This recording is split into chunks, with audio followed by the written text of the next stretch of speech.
Esta viagem começa na fronteira do oeste de Montana, na Cordilheira Bitterroot.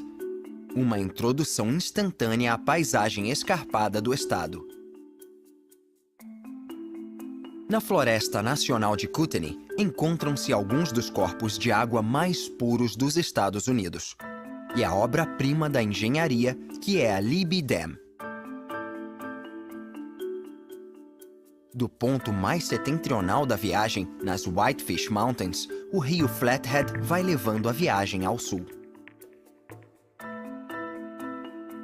Seu caminho passa pela entrada do Parque Nacional Glacier, em Kalispell, Montana. A jornada se encerra com uma exploração dos belos arredores do Lago Flathead e do assentamento mais antigo em suas margens, a cidade de Polson.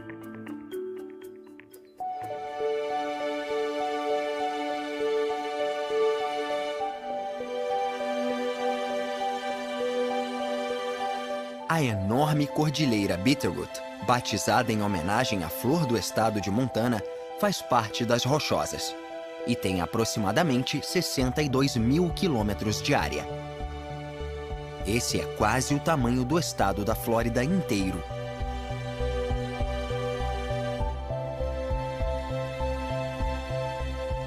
No trecho noroeste de Bitterroot ficam as montanhas Coeur d'Alene. Daqui é possível ver o Cherry Peak ao longe.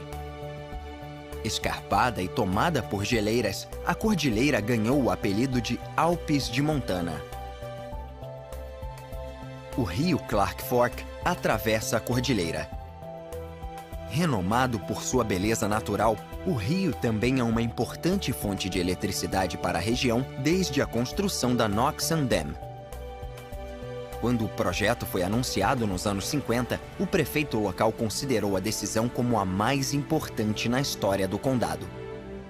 Concluída em 1959, a usina hidrelétrica tem uma capacidade operacional atual de 466 megawatts. Estes são os picos distantes das Cabinet Mountains. Aqui, a neve cai o ano inteiro.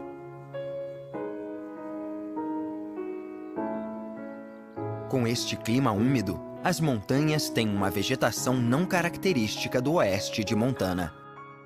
Muitas das espécies são nativas da costa do Pacífico. A maior parte das Cabinet Mountains integra a Floresta Nacional de Kootenay, com leis que protegem a rica flora, o que conferiu à região uma reputação como uma das mais selvagens dos Estados Unidos. Entre os altos picos está uma verdadeira joia do oeste de Montana, o Lago Bull. Com sua água pura e paisagem de tirar o fôlego, o lago se tornou um lugar popular para casas de veraneio e atividades recreativas. A maior parte da terra é propriedade privada, incluindo a Angel Island. Mas o Serviço Florestal de Kootenay tem sido fundamental na preservação da beleza natural do lago. Esta região tem uma grande variedade de paisagens, como picos altos e rochosos, arvoredos de cedros enormes e bosques alpinos. Escondidos no meio dos 38 mil hectares, estão mais de 80 pequenos lagos azuis, dos quais saem córregos que desaguam na região dos Alces, logo abaixo.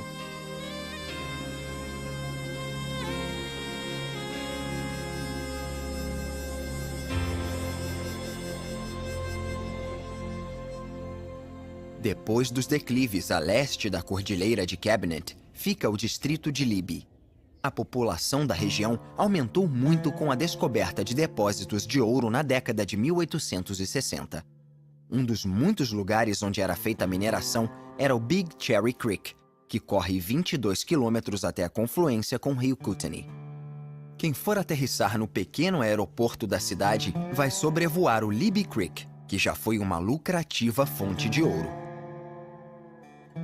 Para sobrevoar esta vasta paisagem, é preciso abastecer a toda oportunidade, já que os aeródromos ficam distantes uns dos outros.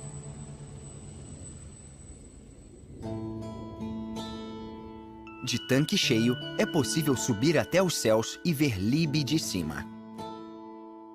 No centro do Vale Kootenay, a cidade, que tem pouco mais de 5 km², depende das indústrias madeireira e mineradora. Mas o número de turistas que vão conhecer a montanha e o rio aumenta cada vez mais.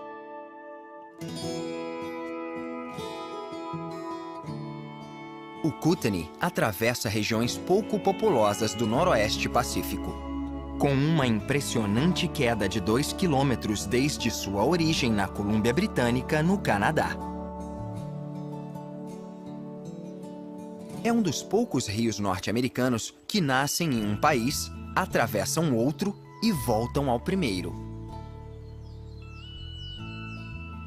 O rio tem muitas corredeiras, e este trecho é popular para a canoagem.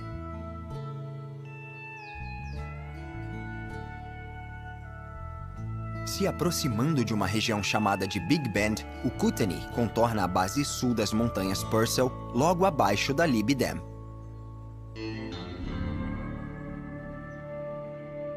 Com quase 1 quilômetro e feita para aguentar um terremoto de 6,5 pontos na escala Richter, ela é uma das estruturas mais fortes já construídas. Concluída em 1972, a represa é composta de 47 trechos enormes projetados como unidades independentes. Se uma cair, todas as outras vão continuar de pé. A represa forma um reservatório de 140 quilômetros chamado de Lago Cucanusa, que se estende até o Canadá. Foi um projeto conjunto dos dois países, com o objetivo de combater as dispendiosas enchentes da primavera e do verão e gerar eletricidade. Na capacidade máxima, a Libby Dam ultrapassa 4.500 metros cúbicos de água por segundo. Suas 5 turbinas geram 600 megawatts de eletricidade, conseguindo abastecer 8 estados. Apesar de a criação do lago ter tido um propósito prático, o resultado foi uma paisagem aquática majestosa com a Floresta Nacional de Kootenay como plano de fundo.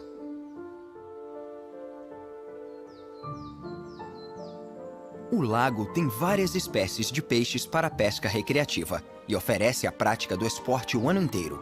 Quem gosta de atividades ao ar livre pode acampar no litoral e aproveitar várias praias e trilhas para caminhadas. Um lugar popular para armar a barraca fica no centro do lago. É a Yarnell Island.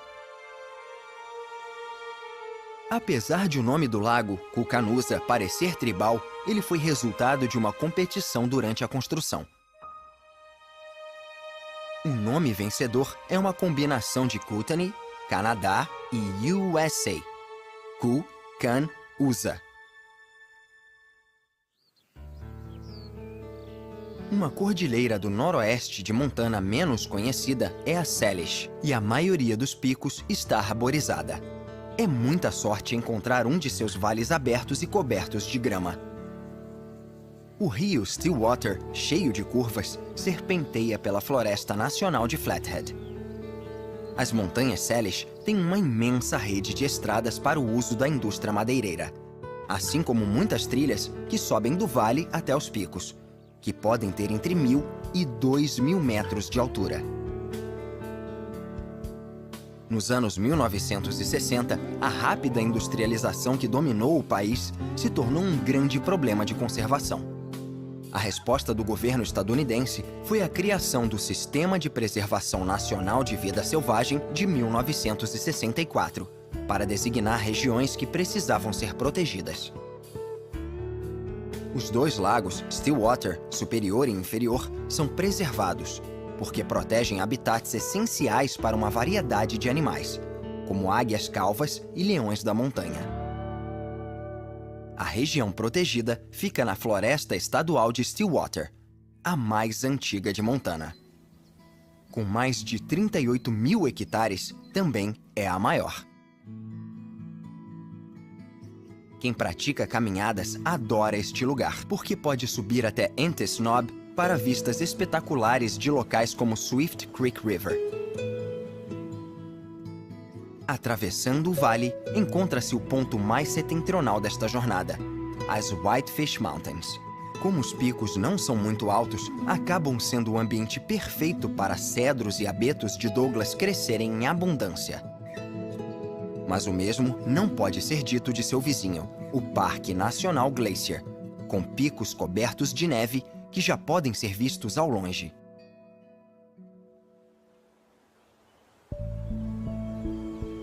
Esta viagem chegou à metade, e é hora de seguir para o sul acompanhando o rio Flathead, que irá guiar o resto da visita.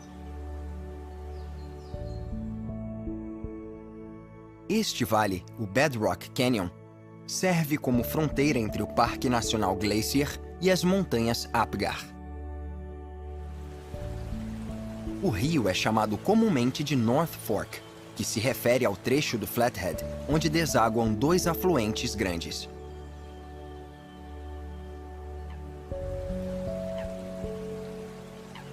Considerado o rio mais selvagem dos Estados Unidos continentais pelo New York Times, o Flathead entrou para a lista de rios nacionais selvagens e paisagísticos. Ao contrário dos outros grandes vales de rios em Montana, o Flathead nunca foi usado para usinas hidrelétricas nem minerado atrás de recursos naturais, apesar de tentativas recentes de perfurar o solo atrás de carvão.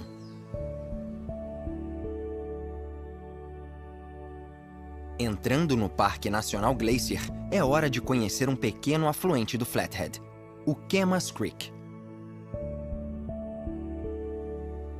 Atravessando uma série de colinas, ele se junta a uma estrada que oferece a visitantes um ponto de entrada rústico e cênico. Cercado de bosques pitorescos de grama alta e abetos de Douglas, Camas Creek é um lugar popular para praticar equitação. Voltando à cordilheira, na ponta sul fica a encantadora Whitefish, à beira do lago.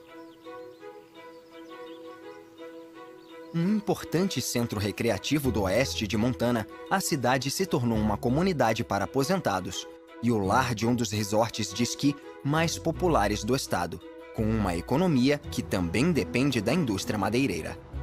Apesar de uma população modesta de 6.000 pessoas, Whitefish é a 14ª maior cidade de Montana, segundo o censo de 2010.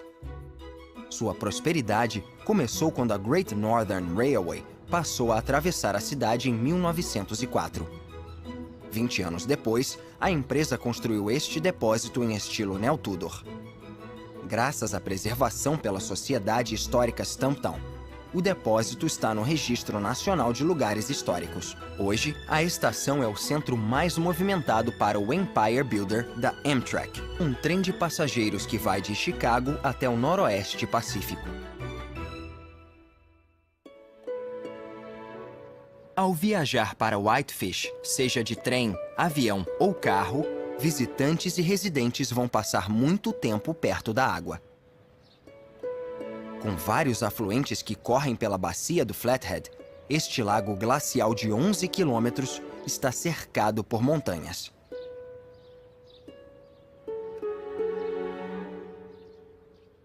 Em suas margens, encontram-se parques nacionais, resorts e praias públicas de águas puríssimas.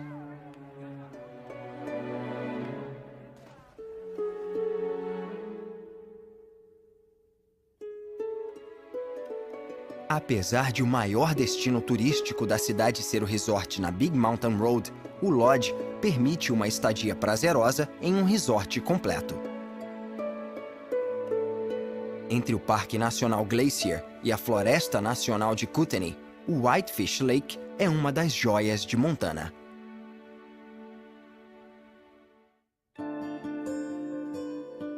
É hora de fazer a segunda aterrissagem desta jornada, no Aeroporto Internacional Glacier Park, na cidade de Kalispell. Apesar de atender a aeronaves comerciais, é um ponto popular para jatinhos particulares por conta de sua proximidade com o parque e as cidades estâncias das redondezas.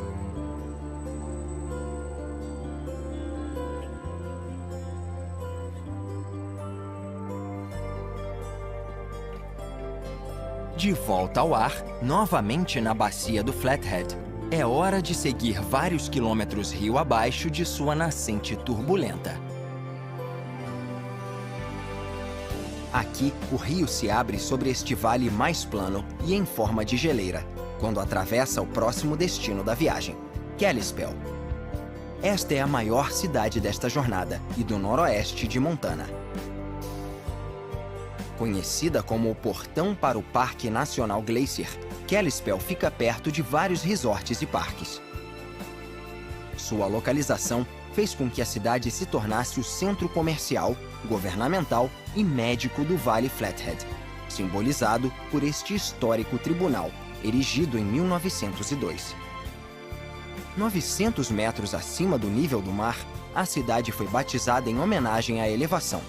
Kalispell é a palavra da tribo Salish que significa terra plana acima do lago. Um dos tesouros mais encantadores de Kalispell é a casa vitoriana do fundador da cidade, Charles Conrad. Construída em 1895, a mansão tem um exterior com arcos, gabletes longos e enormes chaminés de pedra. Hoje, a casa é operada pela cidade de Kalispell como um museu e centro de eventos, destacando os móveis originais da família nos 26 cômodos em 3 andares.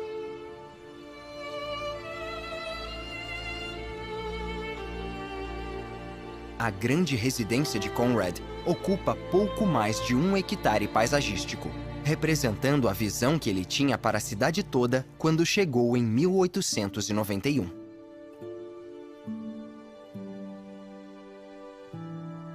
É hora de retornar ao rio Flathead em sua passagem por Kalispell. Nesta região, planícies baixas foram inundadas. A cheia varia anualmente, dependendo da quantidade de neve no inverno e a subsequente chuva na primavera. O fluxo do rio desacelera quando ele desemboca no lago Flathead. Vários rios e riachos desaguam neste corpo d'água, incluindo o Swan no canto nordeste, onde encontra-se a pitoresca cidade de Big Fork. Ela não é mais um segredo, já que publicações consideram a cidade uma das 50 melhores do Oeste e uma das 100 melhores cidades artísticas pequenas. Desde seu início, com uma economia agrícola e madeireira, Big Fork agora prospera como uma comunidade famosa por arte, gastronomia fina e teatro, além do cultivo das famosas cerejas locais. A margem do rio Swan e o litoral de 290 quilômetros do lago Flathead se tornaram lugares perfeitos para estilos de vida luxuosos. Big Fork é uma das várias regiões repletas de chalés ornamentados na margem do maior rio de água doce a oeste do rio Mississippi.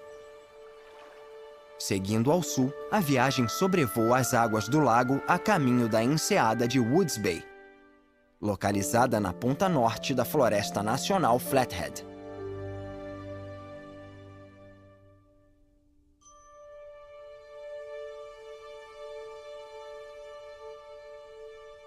Visitantes podem se impressionar com o belo pôr do sol e as brilhantes águas.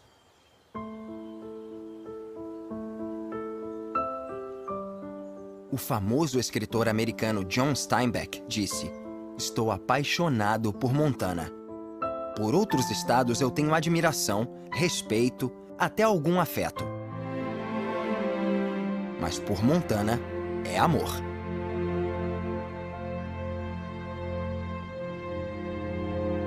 Steinbeck poderia estar velejando nas águas do lago Flathead quando sentiu essas emoções sinceras.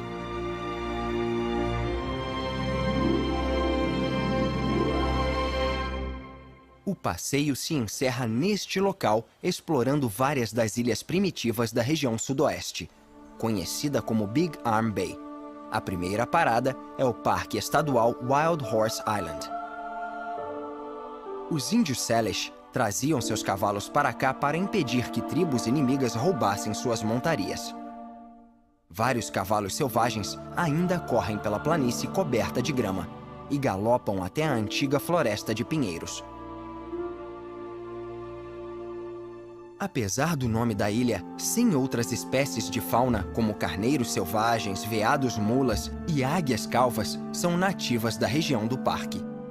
Plantas raras e em risco de extinção também já foram encontradas na planície de Palouse, o último resquício da savana nativa de Montana. Graças aos fortes ventos, barcos à vela são muito comuns. Apesar de a ilha ser um lugar de sucesso entre praticantes de caminhada, velejo e nado, é proibido acampar e andar de bicicleta. Mas propriedades privadas estão presentes aqui desde o início do século XX. A ilha de 900 hectares pertence ao estado e funciona como um parque desde 1978.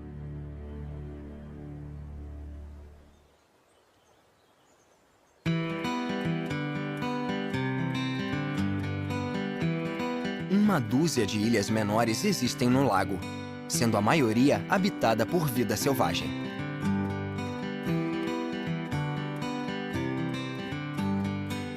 Algumas propriedades podem ser bem caras. Dizem que uma delas foi vendida por 78 milhões de dólares. Pelo menos o negócio incluía toda a ilha de 3 hectares. Na margem sul do lago, perto do rio Flathead, fica Polson. Antes da implantação adequada das estradas, a cidade era um centro de transporte para barcos a vapor e a vela. Hoje, Polson é um popular destino de verão e fica no centro de algumas das regiões agrícolas mais férteis de Montana, famosas pelas cerejeiras. No último trecho da viagem, o lago deságua na porção sul do rio Flathead, que continua a correr.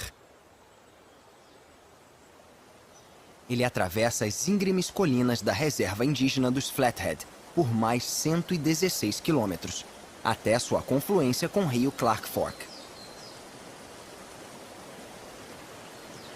Apesar de a porção superior ao norte do lago não ter sido usada para gerar energia elétrica, a inferior teve um destino diferente. 16 metros mais alta que as cataratas do Niágara, esta é a Kerr Dam. Esta barragem em arco, feita de concreto, foi concluída em 1938 e deixou o lago Flathead 3 metros mais profundo. É a maior usina elétrica de Montana. Uma passarela na beira oferece vistas incríveis das quedas d'água e do rio chegando ao cânion. Localizado dentro da reserva, a Kerr Dam é operada conjuntamente por uma empresa particular e pela tribo Flathead. O último destino da viagem será na companhia de alguns viajantes corajosos. Apesar de o lago Flathead ser um lugar excelente para lanchas e veleiros, o rio é ótimo para quem gosta de corredeiras.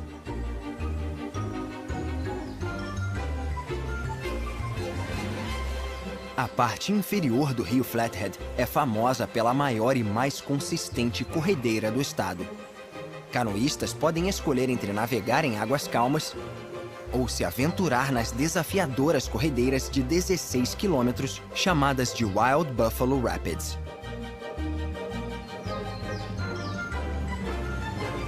É hora de se despedir destas companhias e do noroeste de Montana. O lema do estado é Ouro e Plata, que significa ouro e prata, referência ao passado de construir riquezas com a extração de minerais preciosos. Mas os panoramas de tirar o fôlego, com montanhas, vales e corredeiras, são mais valiosos ainda. E são o lugar perfeito para encerrar esta jornada.